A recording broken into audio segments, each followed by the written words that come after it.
ایک تو ملاقات بھی نہیں ہو پا رہی عمران خان صاحب سے. گزشتہ رات بھی اڈیالہ کے باہر کافی دیر تک دھرنا جاری رہا بہنوں کا اور رہنماؤں کا. اور پھر آج 26 نومبر ہے, پشاور میں پاکستان تحریک انصاف نے ایک تقریب کا اہتمام کیا تھا جس میں شہداء کو یاد کیا گیا. انصاف تو نہیں ملا, لیکن پاکستان تحریک انصاف کی آگے کی جو اسٹریٹجی ہے کلیئر نظر نہیں آ. جہاں تک 26 نومبر کا معاملہ ہے تو اکبر بھی اور میں بھی ہم وہیں موجود تھے, اور وہاں جو صورتحال بنی اور جس طریقے سے اسلام آباد کو بند کیا گیا, تو وہاں پر میں نے گولیوں کی آواز خود سنی تھی. اور گولیوں کی آواز جب سنی تو پہلے تو یہ لگا کہ شاید یہ ربڑ کی گولیاں ہیں یا شاید کوئی مصنوعی گولیاں ہیں جو لوگوں کو محض ڈرانے کے لیے ہیں, یا ہوائی فائر ہے. اس کے بعد پھر وہاں پہ یکے بعد دیگرے وہاں پر لوگ آئے, اور خاص طور پر محسن نقوی صاحب آئے, اور محسن نقوی صاحب نے بڑے اعتماد سے اعلان کیا کہ آج ہم سب کچھ ختم کر دیں گے, یہ کر دیں گے. سینیٹر عرفان صدیقی صاحب کے قانون والی وہ یہاں سے لائے اور قانون بنا دیا, چونکہ انہوں نے احتجاج کرنا تھا. وہ سب پی ٹی آئی سینٹرک ہوتا جائے گا قانون سازیاں, اور اپنی طاقت کو مرکوز اس کو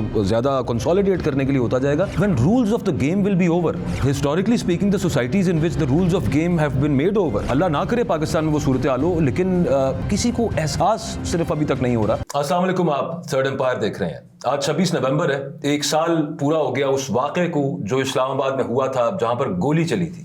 جن افراد کی اموات حکومت نے مانی بھی تھیں ان کو بھی آج تک انصاف نہیں مل سکا. آج تک کسی کو نہیں پتا کہ کس نے گولی چلائی تھی, کوئی اس کا کس کے ہاتھوں پر وہ خون ہے. اپارٹ فرام دیٹ بہت سارے ایسے لوگ, بہت سارے جو کلیمز تھے اس کو بھی بالکل کلیریفائی کرنے کی کوشش نہیں کی گئی کہ جو دعویٰ تحریک انصاف کی طرف سے کہا جاتا ہے ہمارے شہداء ہیں, جو باقی ریمائنڈر ہے وہ افراد کون تھے جن کو گولی لگی یا نہیں لگی. اس حوالے سے کچھ بات کریں گے. اور یہ بھی انٹرسٹنگ ہے عظمیٰ کہ 26 نومبر والے دن ہی بڑے عرصے کے بعد میاں نواز شریف صاحب کو یاد آیا کہ میں بھی کچھ بولنا ہے. جی, میاں صاحب وہ جو باتیں انہوں نے کی منظر عام پر آئے اور میاں صاحب نے 9 منتخب اراکین اسمبلی سے خطاب کیا, پرچی سے پڑھ کے انہوں نے یہ خطاب کیا. اور حسب معمول انہوں نے عہد رفتہ کو بھی یاد کیا, مسلم لیگ نون کی جو ترقی اور خوشحالی کا دور تھا اسے بھی یاد کیا, اور عمران خان صاحب کے حوالے سے جو وہ ہمیشہ سے تنقید کرتے ہیں وہ بھی کی, مریم نواز صاحبہ کی اور شہباز شریف صاحب کی توصیف بھی کی. اس کے علاوہ انہوں نے بہت ساری باتیں کی, اس پر بھی ہم ڈیٹیل سے گفتگو کریں گے.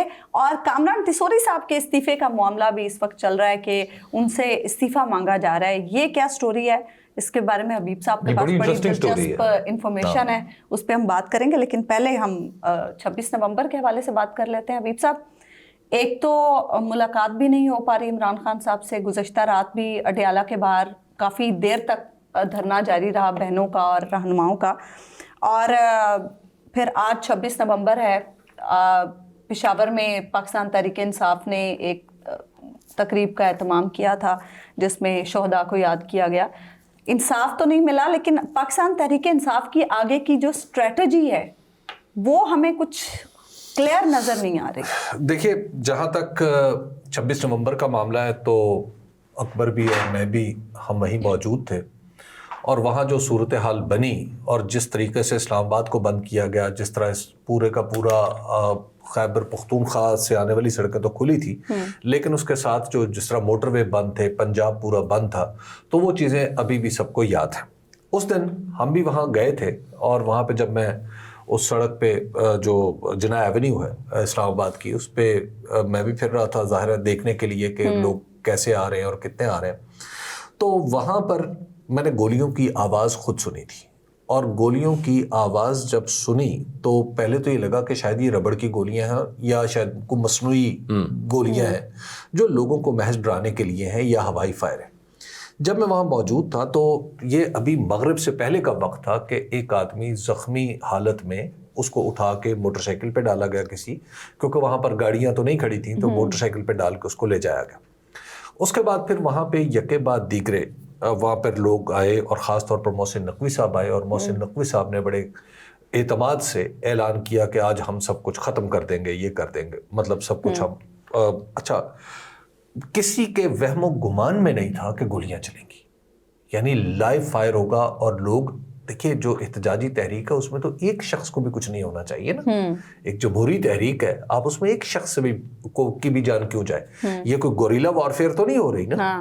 تو اس میں جب خیر وہاں پہ لائٹیں وائٹیں بجھا دی گئیں. اسلام آباد میں بھی ایون لائٹیں لیکن آپ کہہ رہے ہیں گولیاں مغرب سے پہلے چلنا نہیں, مغرب سے پہلے چلنا شروع ہو گئی تھی, لیکن کیونکہ مغرب سے پہلے تو تھوڑی روشنی ہوتی ہے جی. تو اس کے بعد رات کو پھر یہ ہوا کہ رات کو تو بلکہ میں آپ کو بتاؤں کہ وہاں پہ ابھی دن کی روشنی میں جامی صاحب اور میں ہم ایک جگہ کھڑے تھے وہیں اسی سڑک کے پیرلل, تو وہاں پر بھی گولیاں چل رہی تھیں اور ہم دیکھ رہے تھے کہ کچھ لوگ اوپر چڑھے ہوئے چھتوں پہ, ظاہر ہے وہ وردیوں میں تھے, تو وہ لوگ جو گولیاں چلا رہے تھے ان کے پاس پورا گیئر تھا.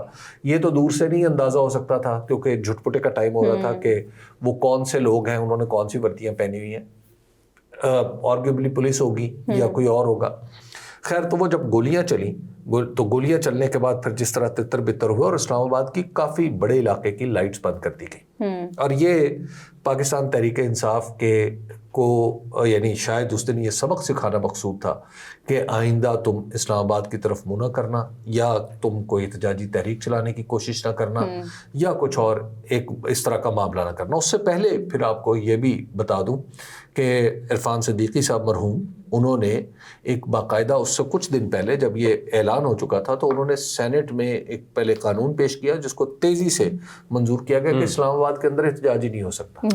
جی یہ بھی ایک بات ہوئی تاکہ اس کو ایک قانونی کور دیا جا سکے. حالانکہ آپ اسلام آباد کو کس طرح سیگریگیٹ کر سکتے ہیں باقی پاکستان سے, لیکن ماشاءاللہ اس وقت سے بھی, اس وقت قاضی فائز عیسیٰ تھے عدالت میں اور وہ بھی کچھ نہیں کر پا رہے, تو انہوں نے کرنا ہی نہیں تھا, وہ تو کرنا ہی نہیں چاہتے تھے. اب الحمدللہ اور ثم الحمدللہ پہلے ایک آئینی بینچ آیا, اب ایک آئینی عدالت آ گئی ہے, تو اس میں کس نے دیکھنا ہے کہ یہ انسانی حقوق کی خلاف ورزی ہے یا کسی اور کی خلاف ورزی ہے. یعنی اسلام آباد میں اگر کوئی مظاہرہ کرنا چاہے تو آپ ذرا دیکھیے کہ وہ انسانی حقوق اس کے کہاں گئے. اسلام آباد میں رہنے کا مطلب انسانی حقوق سے دستبرداری اختیار کرنا ہے, ٹھیک ہے نا. تو اس طرح کی چیزیں اب تو پاکستان میں ہی پورے پاکستان میں رہنا ہے. تو اب وہ جسٹس امین الدین صاحب کی عدالت ہے, اب وہ جانے اور انسانی حقوق جانے, ہمیں تو پتہ ہے ہمارے ساتھ کیا ہو رہا ہے. دوسری بات کہ وہ جو لوگ ہیں جو مارے گئے, جو زخمی بھی ہوئے, دیکھیے ان میں سے ایک زخمی کو ایک کی میں ابھی ویڈیو دیکھ رہا تھا کہ اس کا نچلا دھڑ مفلوج ہو چکا ہے. یہ بہت غیر معمولی علمی ہے. اب اس میں آپ دیکھیے کہ پاکستان کے اندر گولیاں چل گئی ہیں, لیکن گولی چلانے والے کو ہم جانتے ہی نہیں.